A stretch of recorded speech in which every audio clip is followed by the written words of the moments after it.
Hey, folks, good morning and welcome to another episode of Steelers Morning Rush. I'm Alan Saunders. It is Wednesday, October 30th. The Pittsburgh Steelers are on a bye, and we'll be over at the South Side a little bit later as the team does practice today, and then they will be off for 4 straight days. But today I want to follow up with the conversation that Smitty and I ended Steelers Afternoon Drive with yesterday. It was talking about whether or not the Steelers should extend either the contract of Justin Fields or Russell Wilson. As I sit here right now, just our thoughts at this point in the season. We also talked about the Steelers' ban on in-season contract negotiations and whether that's useful or not useful piece of tradition at this point anyway. But I want to talk about the quarterbacks because I think a lot of the reason that some Steelers fans were so dead set on it being Justin Fields and not Russell Wilson, or so invested in Justin Fields getting this job, is because to those Steelers fans, they saw Justin Fields as a part of the future, as a piece that could be built upon for multiple years going forward, a young player with upside and potential. And I wonder if those people are watching what is happening around the league, because the last thing in the world I want right now is a young quarterback with potential as we sit here at the end of October 2024.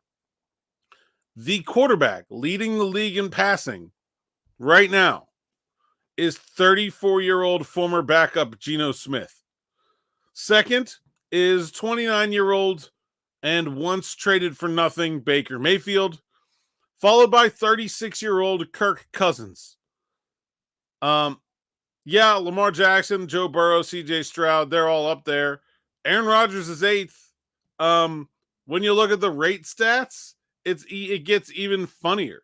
Like the rate stats are hilarious. In adjusted net yards per attempt, Malik Willis somehow randomly first. 36-year-old Russell Wilson. Then you have Lamar. Then you have Marcus Mariota and Jameis Winston. You have Josh Allen and Jared Goff and Jaden Daniels and Brock Purdy. But then you have Sam Darnold and Tyrod Taylor and Mayfield again and Cousins again. The last 3 quarterback draft classes have all completely and totally been swings and misses, except for one guy, Brock Purdy, who is probably mostly just because of the system he plays in. I'm not saying Brock Purdy doesn't have any talent, but I don't want to sign him if he's leaving San Francisco. I'll tell you that much. Youth at the quarterback position has never been worse than it is right here, right now, today. Never. And it's a combination of a bunch of things. The first thing that's happening is college offenses are getting more and more gimmicky, and there is less teaching of the position at the college football level than there ever was before. The second thing is almost all these players are transferring, so they do not have the time to live and grow in a system. They're just bouncing from place to place. And because everyone's quarterback is bouncing from place to place, they're playing with the simplest version of every offense they can, because it's not just the quarterback, it's everybody. Everybody's trying to win with a one-year team. And so they never grow, they never learn. And then the rookie scale has created this incentive where teams feel like they have to play their young quarterbacks right away. And so you see guys that are clearly not the best quarterback on the team forced into the lineup. It's not good for them. It's not good for their development. It's not good for their team. Joe Flacco is beating out Anthony Richardson now in Indianapolis. And we see similar things like this happening everywhere, where this young quarterback is, they're not as far apart in age, but Jameis Winston is playing better than Deshaun Watson. There are always going to be players that are available like that are out there. And right now, because I think of this sort of crisis of quarterback development where the college teams aren't developing them, they're transferring. Now the NFL teams aren't developing, they're just throwing them to the wolves. No one is developing quarterbacks. It's never been a bad time to have an old quarterback. I mean, look at the draft classes from the last 3 seasons and tell me you wouldn't rather have Russell Wilson or Joe Flacco or Jameis Winston or Sam Darnold or Marcus Mariota or Kirk Cousins or some other old guy, even Aaron Rodgers. I mean, his personality is probably what is sinking the Jets, but his play has been just fine. And so Andy Dalton, he wasn't great when he was out there, but he was doing better than Bryce Young, their former number 1 overall draft pick. This idea that you have to have, like, you have to be worried about the future all the time, I think is not just about the quarterback position. Like but I think, this is an NFL where you got to win when you can win and not worry too much about the future. If you have a good team right now, like, do you think the Minnesota Vikings care who their quarterback of the future is? Like, I'm sure it's going to be JJ McCarthy eventually at some point, just because they used that pick on him. But, like, so what? They're getting really good play out of Sam Darnold. They're off to one of the best starts in team history. They might be one of the favorites to come out of the NFC. Who plays quarterback next year shouldn't matter. It just doesn't. And we've seen, so many teams get this wrong, that youth at the quarterback position is not what you should be chasing.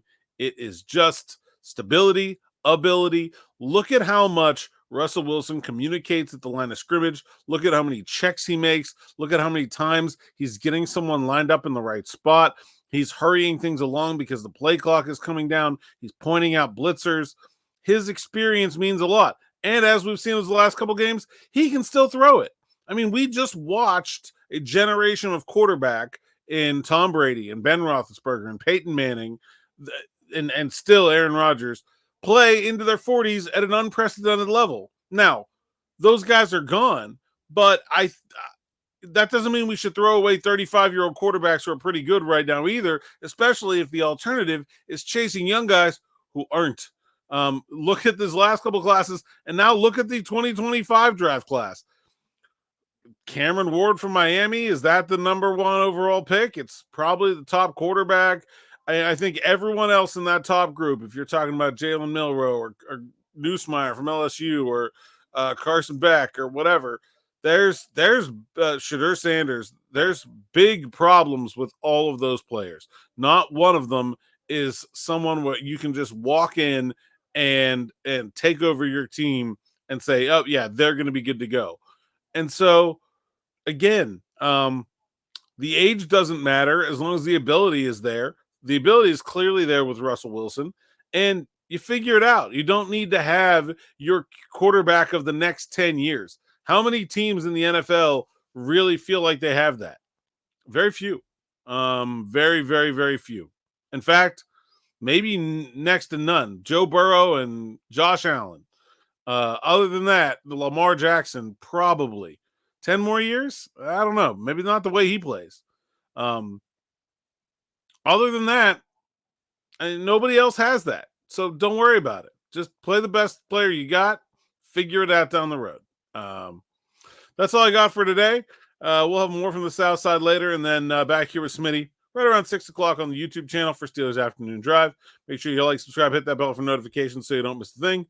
And until next time, thanks for listening, thanks for watching, and enjoy.